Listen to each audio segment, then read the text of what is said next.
You have something else you want to say? No, I just really was struggling with beating myself up, thinking I couldn't get past a plateau of that. Yes, and so feel the momentum that you add to when you say those words. So now what words could you say? In other words, that's true, but would you like to say it in a more positive momentum way now? It's going to be easier now. I understand it more fully. I see what I've been doing. I'm more clear about how I've been using it in a different way, and I'm more clear about now how to contrast that into how I can build momentum in a positive way. It was unclear about how much I was doing that myself and how much control I do have in either way. And I like feeling good, and I want to feel good, and I often feel good, and it's easy in some situations to feel good, and I like feeling good, and feeling good is important, and I can see the power of feeling good, and I can step back from what doesn't feel good, and it's easy to feel good, and I'm getting better at this all the time, and feeling good feels so good, and I really like to feel good, and I love feeling good, and I like good feeling things coming to me, and I like to feel good, and there's so much to feel good about, and I really like to feel good. I like so much to feel good. It feels really good to feel good, and I like to feel good, and I don't like to feel bad, but I really like to feel good. I like to feel good, and I like to feel sure, and I like clarity so much. I don't like confusion much, but I like clarity so much, and I like the feeling of empowerment. I like the idea of tapping into the leverage of the universe, and I like tapping in with my inner being who really cares about me and knows what I want, and I really like feeling good, and I like relief, and I like progress, and I like success, but I really like feeling good. And there's so many things to feel good about, and I like feeling good. I really like feeling good. I really do. I just like feeling good. I so like feeling good. And when I first wake up in the morning, I feel the best that I ever feel, and I like feeling good. And tomorrow when I wake up, I'm going to feel good even longer, and the next day even longer, because I so like feeling good. And I'm not worried about stepping back into feeling bad, because I so like feeling good. I so like feeling good, and it's easier and easier to feel good. I just really like feeling good. I so like feeling good. And once you get that going like that, where you're saying it and meaning it, even to the point of ridiculousness, Esther and friends, sometimes they'll get on a rant where they will be appreciating something so much, and anybody else that's looking in would think they are just a crazy group of people, because over and over again they're just saying the same happy things about the same stupid things. In other words, they're just determined to feel good. They compliment each other, and they laugh at everybody's joke, and everybody's tuned in, tapped in, turned on. Everybody's got the punchline right there, and sometimes they set each other up for the fun, and sometimes they deliver the fun, but it's just fun, and they just talk about it ad nauseum to anybody that's not up to speed with it. But that's how you get your momentum going. I so like feeling good. Life is so beautiful. Look at this beautiful day. Ooh, traffic is so good for me today. I love my car. Ooh, I love listening to this song. Isn't that pretty? Isn't that pretty? Isn't that beautiful? I really like that. Ooh, he said that to me. She said that to me. That felt so good. You can get on a rampage. That's what momentum is. You can change the momentum, and it doesn't take much to do it. And when you do, every subject in your life has to adhere to the new receptive mode that you are in, so that things that have formerly been sucky either disappear from your experience, or they improve because your vibrational vantage point has changed, you see. Yeah. Hello. I want this to be my best life ever. I may have said that before, but I really mean it now. That can't be, because it's just going to get better and better. Don't top out now. Okay. Expansion says it has to improve. Okay. So when I'm in the vortex, I call it the garden, and when I'm in there, I feel source. I just play. I just want to play, more create. May we ask you a question? Yes? How do you get there? Does a condition that feels good bump you in, or can you go in anytime you want? I'm so glad you asked, because that's my question of where I'm going with this. Okay. So, well, it's all right to just focus on good thing after good thing after good thing after good thing, because you can perpetuate getting into the vortex or getting into the receptive mode. You can perpetuate it by just focusing on the good, and you can maintain it. Well, here's what's happened. So I had this idea, July. I've had your books and things for 10, 12 years, never picked them up until October. Okay. So I had this idea I went, great idea, brilliant, love it. All right. Didn't do anything. But let's talk about this. So we want you to focus just for a moment on the feeling of the moment of that great idea. Yes. And we want to explain to you what happened. Yes. So your vortex has been churning it. In other words, it's been growing. They're ready for you. So then, for some reason, probably unknown to you, you were in the receptive mode. Bam! You got the idea. Right. But you're not yet mastering being in the receptive mode, so it didn't last. But you know that feeling of it when it came? That feeling is sustainable. It just takes a little bit of practice. That's all. Right. That's all. You follow all of that? So, in meditation, all the things that you wrote about, in meditation, it got even more clear. I pulled this piece and I'm like, oh, that's it, that's it. So I got that, I researched it, I did all this, and didn't act on it. Okay. Well, it's all right. When you're in the receptive mode long enough and you've sustained it long enough, your acting on it is undeniable. When you've found that receptive mode and the ideas occurred and you've maintained it for a while, you can't not act. So if you didn't feel like acting, all it means is you didn't maintain that. You probably this. I want it. Can I do it? I'd like to do it. I don't know. And research will do that to you. Mm-hmm. Research will kill your dream every time. Mm-hmm. It's true. It's true. So it was accumulating. It was accumulating. Building? Yes. Okay. So finally in November, I feel like I get this push, like, we gave you the idea, come on, so I'm like, never like that. It's never like that. It's well, never like that. Here's my idea of push. My idea of push is like, it's an encouragement. It's not a push. It's just like such encouragement. Momentum. Yes. Momentum. Okay, so I did it. I acted on it. I did it. I got the supplies. I got this. I got that. So here's my question. Didn't turn out right. Didn't turn out well yet. Esther 2 is coming to really understand receptive mode and receptive mode. In other words, the receptive mode from the momentum of everything that's in her vortex, and the receptive mode from the momentum of unwanted things. So not long ago, she was at a new house that she's purchased in another state, and it's a big property, and there were so many things to do, lots of things that she didn't know when she bought it. She said afterward, if she'd known all of those things, she might not have purchased it. She's glad she didn't know those things because she wouldn't have purchased it, and she's glad she purchased it. So you're sort of following the train of her thinking.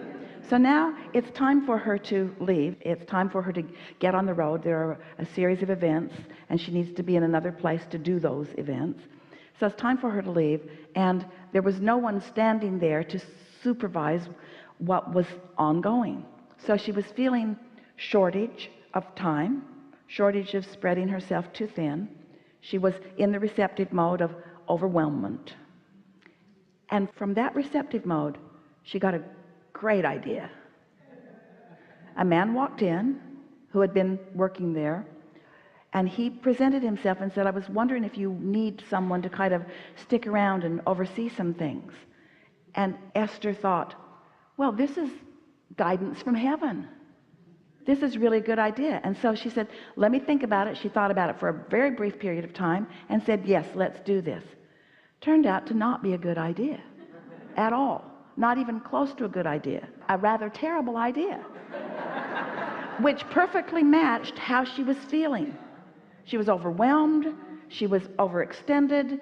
It turned out exactly like it felt at the beginning of it. Then, later, in the same place, Esther's up here, soaring, thrilled, in love with life, in love with this place. And another person presented himself to her, and she said, yes. And oh, is that turning out wonderfully? And so just because it feels like inspiration is coming, it's really helpful for you to acknowledge what was the vibrational stance from which this got started. And if you look back on your experiences, you can tell. In other words, it's better to do it with things that are happening now. But you've had experiences where if you will think about it and realize what was going on in your life and how you were feeling, why that relationship turned out the way it did, because you hear about rebound relationships. In other words, your heart is broken, and so you go, and then everything's that way. What mode of reception are you in? Doesn't that explain everything to you? Or doesn't it? explains everything to us.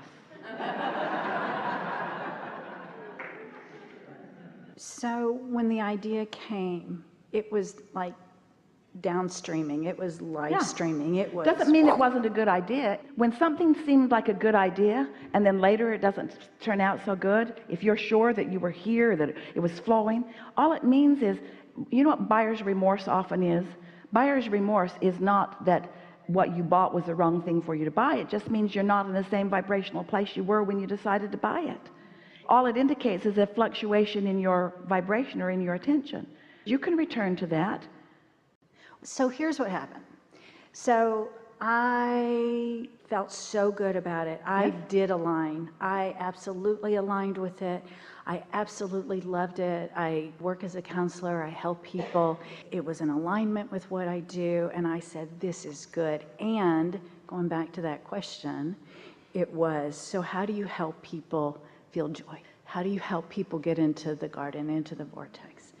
And I use a lot of oils and scent. And I was putting together like positive affirmations and with that. And with the smell, with the scent, people could go, oh. And it felt like they just got into the vortex. That's how it was coming and coming and coming. Well, we don't disagree that they were. We don't disagree that you can induce conditions and get people to focus. And if you put them in an environment where they're not focused so much on other things and you introduce things to their sensory perceptions, that's a very good tool. We should add that to the list of meditation and slumber and naps and all of that, because as you're distracting them from the things that are bothering them, but the question is that sustainable? Can they stay on your table all day, every day? Or does that condition have to change? You see what we're getting at? No. What we're getting at is, so many people are living a sort of conditional love. If the condition is right, then they feel good. But if the condition is something that they don't want, then they feel bad. So they have no control over the way they feel. What we're wanting you to realize is that if you care about your emotions and you practice it a little bit, you can tap into this good feeling place no matter what the conditions are. That's what unconditional love is, that has been talked about for such a very long time. Unless you're unconditional in it, then the conditions are going to take you up and down and up and down and up and down and up and down. But once you master what it feels like, and you can go there because you mean to, because you can close your eyes and take yourself there, or you have enough momentum that you rarely leave that place, then you've got it, you see. It's an interesting thing, especially for those like you, so many in this room, who are teachers and uplifters and counselors. In order for you to be of value to anyone else, you've got to have connection with who you really are. That leverage that creates worlds is flowing through you. One who's connected to that energy stream of well-being, that replenishing stream, is more powerful than millions who are not. In other words, when you tap into that, you are very influential and very productive. When you are counseling, even in this situation, you're not convincing us of your problem, because we're here. No matter how many runs at it you take in this conversation, we still remain here. But if you're not solidly there, then someone like you could talk a counselor into joining them in their struggle and trouble. You see what we're getting at? So that's what we mean when we say you got to get out ahead of it. You got to get out ahead of it. You got to be sure you're there before you introduce yourself to anything that might take you there. You got to be solidly in your alignment. That's what true compassion is. True compassion is being in sync with the source within you, so that you can focus upon the trials and tribulations of someone and not take you down. True compassion is being able to see them where they are without it causing a dip in your vibration. There have been many teachers like this, but as you stood before someone like Jesus, dripping your illness, he did not see your illness. He knew your wellness, and he knew it so powerfully that your illness could not even exist while he was focused upon you. He dominated the energy field around you so profoundly that as you believed in what he knew, you could not have illness and wellness at the same time. And then he said, go forth and tell no one, because he knew you're going to go home and talk about the same things that you were talking about and talk yourself out of the adjustment in vibration, you see. Helpful? So part of what I do is service and to help people. That's what I've come to do. And then you're talking about, I think. We're saying you got to tap into something or you've got nothing to give. And if you let them take you out of it, in other words, this receptive mode that you can master is a replenishing mode. It just continues to replenish you. And it's normal, of course, to take your dips. That's what we say. Step one is a normal thing to return to every now and again. But as long as you understand what the process is, as long as you understand how to tap back into it, then you just keep replenishing. You see, someone can get tuned in, tapped in, turned on and really feel wonderful, and you can see 2 or 3 or 4 or 5 or 10 clients in a day, and by the end of the day you feel worse than any of them, because you've got to stay in the replenishing mode. If you stay in the replenishing mode, then your energy isn't depleted. Then you've got something for the next one and the next one and the next one and the next one. But if you're letting conditions get you down, then it's simple. You're not solidly there. Before I was a counselor, I was a scientist. And so I love... That explains so much.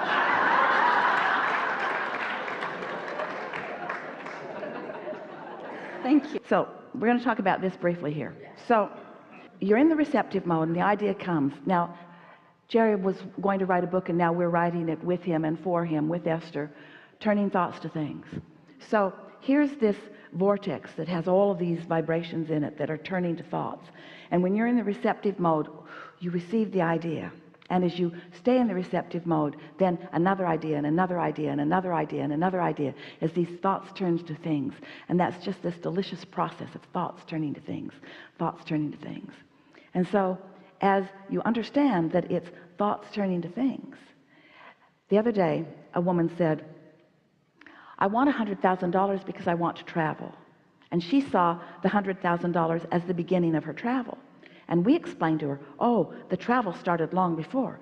It started with not traveling and wanting to. The vortex was there. The ideas were building. Then the idea about where you'd like to go. And the money is along the journey. In other words, that's not the starting point of the journey. It's along the way of the journey, you see. And so as you acknowledge that these thoughts are turning to things, but sometimes what happens is people want the thing to exist so that they can think about it. That's what holds science back. They need the manifestation before they're really willing to think about it, rather than letting their thoughts turn to the things. You see what we're getting at? When you're weighing the pros and the cons, scientists keep themselves profoundly in step one as they're evaluating and trying to demand results from a vibration that is scattered. But then every now and again there's some renegade who is not part of the scientific community, who does not subscribe to needing to have the manifestation before he can acknowledge the existence of something.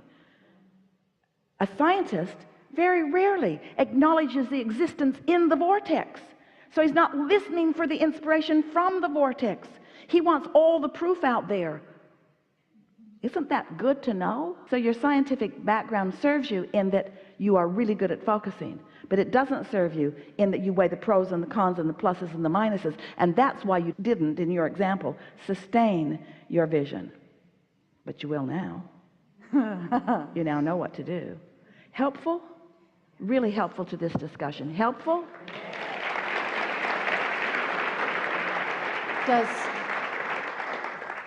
Does Source laugh? Not in the way that you think about it. Source experiences joy, and Source enjoys humorous situations. But laughing is most often about the element of surprise, and Source is never surprised. Good time for a segment of refreshment.